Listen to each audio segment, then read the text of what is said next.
అందుకే మీకు వినాయకుడిలో ఉన్న గొప్పతనం ఏమిటో తెలుసా అండి? కర్మ ఫలితంగా మీరు ఏదైనా ఆపదలో ఉన్నారనుకోండి, వినాయకుడు కాళ్ళు పట్టుకుంటే ఆయన ఏం చేస్తాడంటే ఆ ఆపద రూపంలో మీ కష్టంలో వ్యగ్రత కల్పించి తీసేసి మీకు శాశ్వత సుఖాన్ని ఇచ్చేస్తాడు.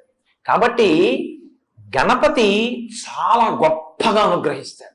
మహానుభావుడు వినాయకుడు.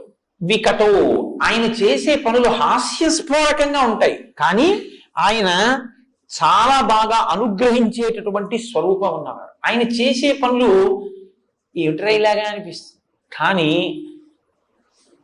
చాలా గమ్మత్తుగా ఉంటుంది ఆయన చేసేది. మేనమామ గారు శ్రీ మహావిష్ణువు ఒకసారి వినాయకుడి పుట్టినరోజు వచ్చి మేనమామని పిలిచారు. మేనమామ అత్తయ్య వెళ్ళారు, లక్ష్మీదేవి నారాయణ.